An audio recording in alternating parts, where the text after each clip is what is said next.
욥의 스토리는 누구나 다 알고 있습니다. 주일학교를 다녔던 분들은 이야기로서 많이 들으셨을 것입니다. 그러나 욥의 스토리를 이야기가 아니고 현실을 살았던 한 사람이 당한 일로 본다고 했을 때 이것은 그냥 스토리가 아니고 그 인생의 깊은 절망과 슬픔 속에서 신앙을 가진 이가 어떻게 하나님을 향하여 반응하는 것이 바람직한 것인가 하는 모습을 보여주는 것이고, 이것은 또 대단히 어려운 일이기도 합니다. 특별히 자기에게 닥친 여러 고난이 견디기 힘들 정도로, 감당하기 힘들 정도로 슬프고 크고 무거운 것이라면 더 말할 나위가 없는 것입니다. 사탄은 하나님께서 욥에 대해서 칭찬하는 말을 듣고서 그 이유가 있습니다. 그것은 하나님께서 욥에게 너무나 많은 축복을 줬으니까 그렇게 감사하면서 경외하면서 온전하게 정직하게 살지 않겠습니까? 라고 이야기했습니다. 여러분, 우리가 하나님을 다 믿죠? 근데 하나님을 믿는 가장 이유가 혹시 지금 사탄이 말하고 있는 그 이유 때문 아닌가요? 하나님께서 내게 복을 주셨기 때문에 그 삶이요, 너무나 험난하게 살아가는 것도 그렇지만 너무나 이 부요로운 삶을 살잖아요.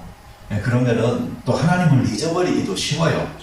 그렇기 때문에 자기가 받은 축복으로 인하여서 하나님을 잘 섬길 수 있다는 것도 놀라운 복인 거예요. 그렇지만 그럼에도 불구하고 우리가 하나님을 섬기는 이유가 하나님께서 내게 물질적인 축복을 풍부하게 주셨기 때문에 나는 하나님 앞에서 하나님을 섬기며 살아간다. 이게 되면은 훌륭한 동기는 아닌 것이죠.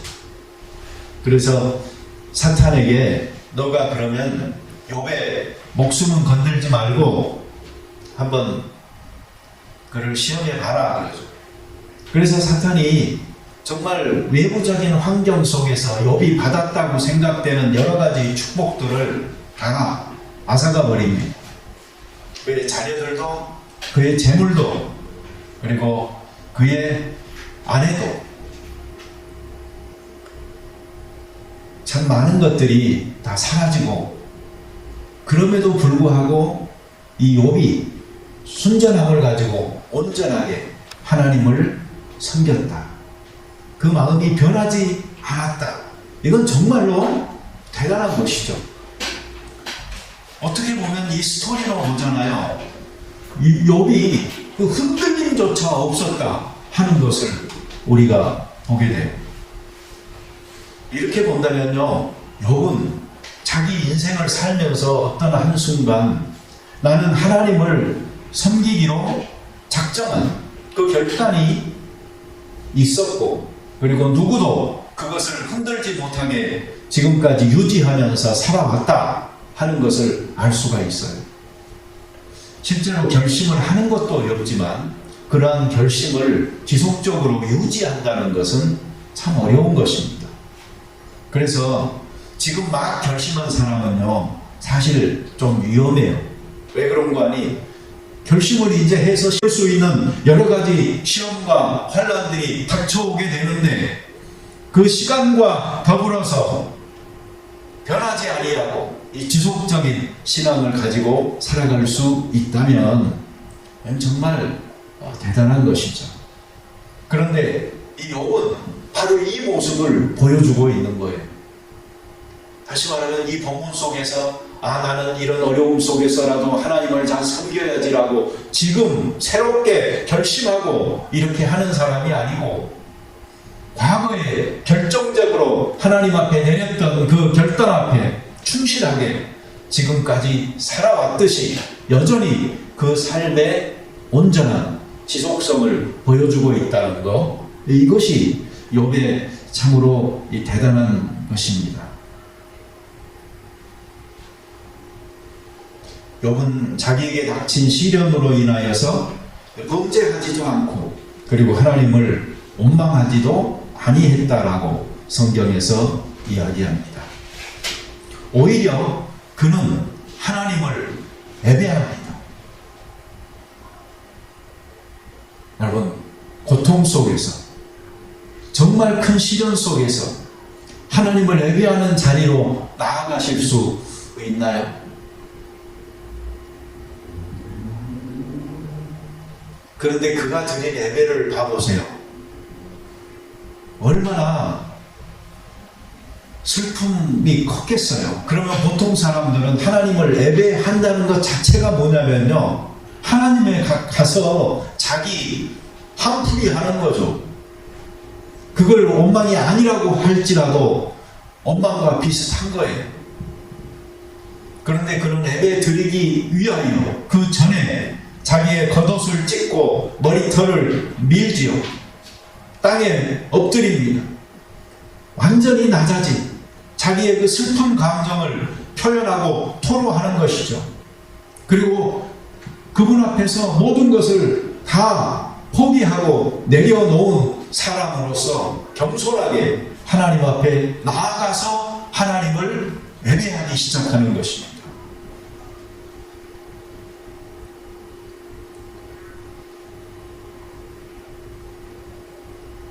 슬픔을 하나님 앞에 쏟아놓는 것은 예배가 아닙니다. 원망이 예배는 더욱더 아닙니다. 이러한 모든 일은 예배 전에 있어야 되는 일들입니다. 그래서 자기가 슬픔을 딛고 일어서고 그리고 하나님을 찬양하는 데에 이른 그 마음의 상태를 가지고 겸손하게 하나님을 예배하면서 나의 이러한 형편과 어려움에도 불구하고 하나님은 여전히 위대하신 분이다 하여서 그분의 이름을 높이고 찬양할 수 있을 때에 바로 그때에 우리는 참으로 예배드리는 자가 되는 것입니다. 여러분, 사탄의 시험은 나중에는 어떻게 발전되죠? 실패했어요. 그래서 하나님이 야, 너가 그렇게 다 뺏어 갔어도 그의 온전함, 그의 정직함, 그의 순전함 너 보지 않았느냐? 그러니 사탄이 소유물보다 더 중요한 것은 자기 생명입니다. 자기 몸입니다. 그런데 그걸 건들지 않으니까 욥이 다 잃어버리고서도 하나님을 그렇게 지금 잘 섬기는 거 아닙니까? 그래서 이번에는 그러면 그 목숨만 건드리지 말아라 라는 조건 아래에 사탄이 다시 욥을 시험하죠. 이 발끝에서부터 정수리 끝까지 온 몸에 종기가 나게 하여서 그가 기왓장으로 자기의 온몸을 긁으면서 살아갈 수밖에 없게끔 만들었어요. 그런 와중에도 그는 하나님을 원망하거나 배반하지 않아요. 오히려 그가 믿는 하나님은 이 개인적으로 너무 개인화되어져서 나에게 필요한 것들을 채워주시는 하나님, 그래야 섬길 이유를 찾는 하나님이 아니고 온 우주 가운데서 만물을 운행하시는 크신 하나님, 오히려 생명을 적신으로 몸만 오게 하셨다가 다시 몸만 하나님 앞에 돌아가게 하시는 하나님으로 발견할 때에 그는 하나님을 지속적으로 경배하고 찬양하는 사람으로 나타나고 있는 것입니다.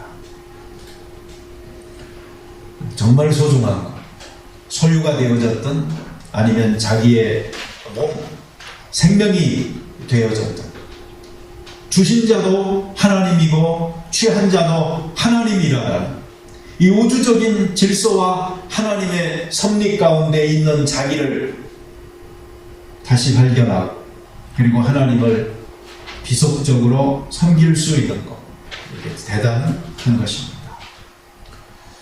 실제로 한번 봐보세요. 소유에 집착하게 됐을 때 그것은 우상이 됩니다. 우리의 생명이나 몸에 집착했을 때 우리는 이 땅의 메인 세속적인 사람이 됩니다. 그런데 그 모든 것들을 초월하여서 하나님을 끝까지 찬송하면서 그분을 경배할 수 있다는 것은 자기 자신이 어디에서부터 시작되어졌는지를 그리고 어디를 향하여서 가고 있는지를 분명하게 아는 사람이 할 수 있는 일인 것입니다. 욥은 하나님이 바로 천지 가운데서 크신 하나님, 모든 것을 주장하시고 주관하시고 하시는 하나님으로 이해했기 때문에 자기 한 생명이나 자기 한 소유로 인하여서 하나님을 섬길 대상이냐 아니면 섬기지 못할 대상이냐를 결정하고 살아간 것이 아니었던 것입니다. 그는 하나님을 하나님으로 언제나 섬기기로 작정하고 지금까지 살았던 사람이었고 그 훈련이 결국 자기에게 닥친 이런 큰 시련 가운데서도 순전한 마음을 지키는 동기가 되어졌던 것입니다. 여러분, 성경에 보면 그런 말이 있죠. 그 성을 빼앗는 것보다 뭐가 더 커요? 자기 마음을 지키는 것이 더 어렵다. 용사들은 성을 정복하기도 하고 지키기도 해냅니다. 그러나 정말 자기의 마음을 하나님 앞에서 잘 지켜나갈 수 있다는 것, 이것은 놀라운 축복이요 결단인 것입니다. 특별히 어려움이 닥치는 시기 그 순간순간마다 하나님을 향한 원망이 아니고 하나님을 향한 찬양으로 자기의 마음을 잘 다스려 나갈 수 있다면 그것이 신앙인들이 자기가 한정시킨 하나님이 아니고 자기보다 훨씬 크신 하나님을 만났고 또 그러한 하나님을 섬기고 있다라는 그 증거가 되는 것이죠. 우리의 인생관이나 그 신앙관이 좀 균형 잡힐 필요가 있습니다. 어떤 사람들은 하나님을 너무나 객관화해버려요. 그래서 그 하나님은 나와는 별 상관이 없는 하나님이 되어버리고요. 또 어떤 사람들은 하나님을 너무 개인화해버려요. 그러다 보니까 이 하나님은 그냥 나와 친밀한 분뿐이지 내가 경외하고 섬길 하나님으로서 그 위치가 파괴되어져 버리는 것을 보게 됩니다.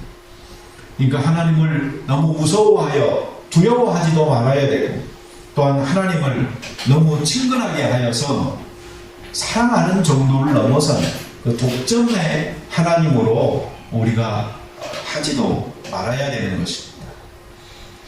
그럴 때에 우리의 하나님을 향한 예배는 나에게 플러스가 되어지는 상황이든 마이너스가 되는 상황이든 관계없이 하나님을 향하여 감사를 쏟아낼 수가 있는 것이고 이 플러스의 축복 속에서도 하나님을 잘 섬길 수 있고 마이너스의 시련 속에서도 잘 하나님을 섬길 수 있는 이 전천후 신앙으로 우리가 불굴의 신앙으로 신앙의 용사들로 설 수 있게 되는 것입니다.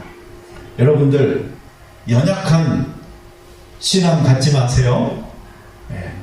어떠한 바탕이 나에게 신앙의 근거가 되느냐, 그것은요 여러분의 소유가 되지 않도록 하세요. 여러분의 건강이 되지 않도록 하세요.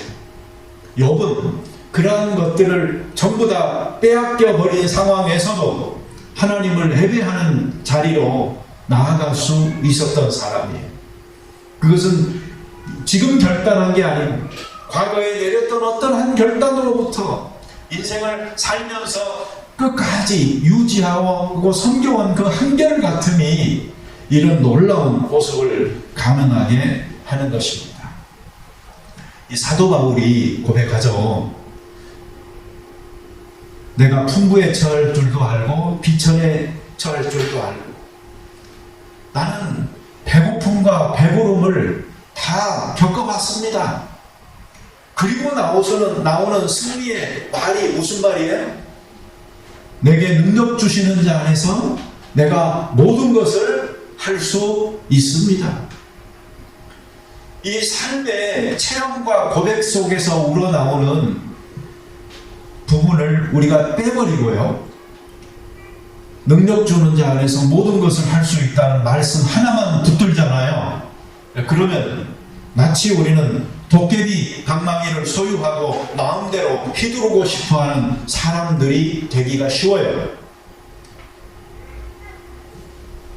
그 가능성에 도전하기 위해서는 먼저 내 삶에 불행한 환경 속에서도 처해보고 행복한 환경 속에서도 처해보고 내가 다 해봤는데 이런 상황에서도 나는 하나님을 섬겼고 이런 상황에서도 나는 하나님을 섬겼다고. 그런데 이렇게 하나님을 섬기는 내 신앙으로 살다 보니까 나에게 생긴 것은 환경에 관계없이 그 하나님은 위대하신 분이며 그분과 함께라면 불가능이 없고 모든 것이 가능하다는 것을 나는 깨달았습니다 라고 자기의 삶으로 고백하는, 이건 승리의 고백인 거예요. 여러분 춘향전 아시죠? 춘향전 보면 그 이도령하고 춘향하고 그 사이에 사랑, 근데 그 사랑은 어떤 사랑이죠? 한결같은 사랑이에요. 변치 않는 사랑. 유교적 가치관에 기초한 것이지만 오늘 우리가 지금 성경에서 말하고 있는 그 온전함, 그 순전함, 끝까지 지키는 절개, 정조, 그것과 일맥상통하는 것입니다. 믿음을 갖되 환경에 의해서, 형편에 의해서 그 믿음의 강도가 높아졌다가 낮아졌다가 마음대로 춤추는 게 아니고 한결같이 하나님을 향하여 살아가는 귀한 우리들의 믿음이 되어졌으면 좋겠습니다. 여러분 한 우물을 파라라는 말 했죠. 한 우물을 파는 것이요, 대부분의 사람들은 요즘 어리석다고 말합니다. 파보다가 안 될 것 같으면 얼른 포기하고 다른 데를 파는 게 아마 요즘 사람들의 그 살아가는 방법인 것 같아요. 이 성문 종합영어 공부하신 분들 중에 그런 말이 있죠. 따라서 해보세요. 구르는 돌에는 이끼가 끼지 않는다. 나는 이건 내가 착각했다니까요. 처음에 그냥 이끼가, 그래가지고 이끼가 안 끼려면 굴러다녀야 되는구나 라고 생각을 했는데 그 말이 어디에 사용되냐 하는 것을 봤더니 이게 뭐죠? 직장이나 뭐나 이런 거 자꾸 이렇게 옮기는 사람들이 있잖아요. 자꾸 자기 그 형편에 따라서 막 자꾸 변하고 이러는 사람들, 한 우물을 파지 못하는 사람들, 그 사람들에게는 경력이 이낀 거예요. 경력. 그래서 그게 끼지 않는다 그 말이에요. 그러니까 늘 그냥 신참이다 하는 말이 그 말의 그 원래 뜻이더라고요. 여러분 우리 좀 구르는 돌에는 이끼가 안 낀답니다. 굴러다니지 말고 묵직하게 자기 자리 잘 지키고 또 그렇게 신앙도 갖고 변치 않고 늘 하나님을 섬기면서 한 우물을 파는 그런 우리들 되어졌으면 좋겠습니다. 여러분 순전함을 우리는 순진한 걸로 이해하기가 쉬워요. 그러나 그렇지는 않아요. 이것을 순진함으로 이해할 때 오해가 생길 수가 있어요.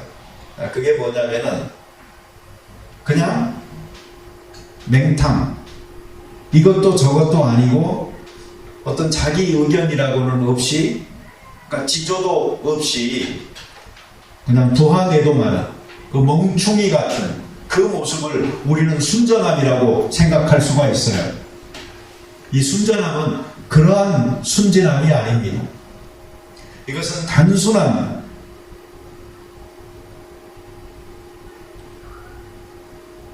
순전함이 아니고 변치 않는 마음, 그건 하나의 충전인 것입니다. 두 마음을 품지 않는 것입니다. 다시 말하면 자기 마음이 있어야지 그 마음을 지킬 것이라도 있지 않겠습니까? 그러니 여러분, 하나님을 향한 우리의 마음들이 어떤 마음이냐 하는 것을 한번 생각들을 해보시기 바래요. 나는 그냥 하나님을 향할 때 내 마음이 그냥 비어있다. 이도 저도 아니다. 환경 따라 변하는 것에 따라 내 마음도 그냥 출렁인다. 이 정도가 되면 안 되겠고요. 정말 하나님 아버지 앞에서 확고하게 내가 섬기고 주님 뜻 따라 살겠다라는 이 큰 마음은, 큰 방향은 결정되어졌고 그렇게 정해져서 지금까지 살아오고 있고, 그래서 내가 이 마음을 지키겠다, 끝까지 굳건히 지키겠다 하는 마음으로 신앙생활을 하면은 좋겠습니다. 이 경건의 모습은 연습해 볼 필요가 있어요. 연습하면은요 점점 더 강해져요.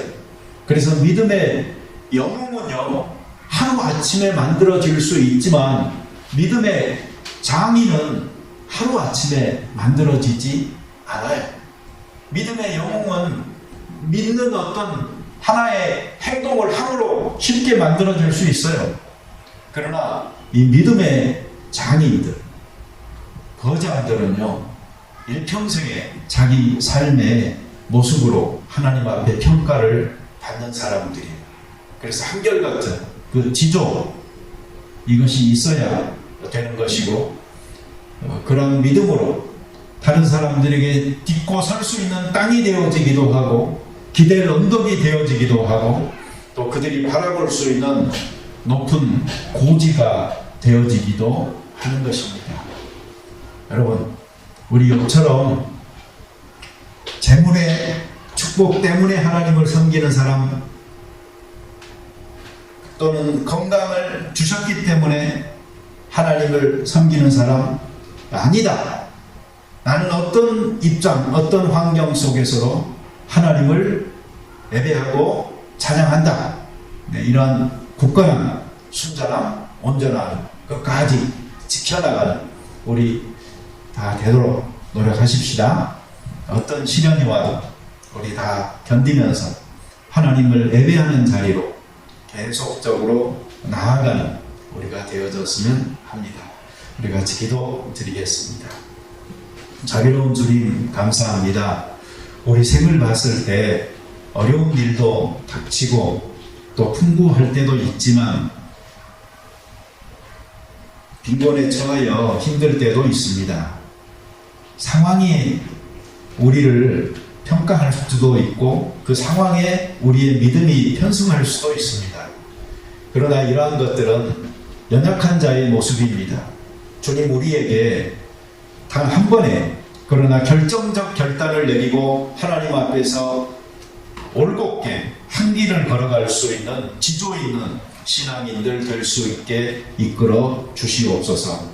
오늘 이 욥처럼 자기의 모든 것이 다 사라지고 떠나가고 없어져도 오직 하나님을 향하여 예배하는 이 마음 가지고 살 수 있었던 믿음의 장인과 같은, 거장과 같은, 영적 거인들과 같은 모습이 우리 모든 교우들에게 있어질 수 있게 도와 주시옵소서.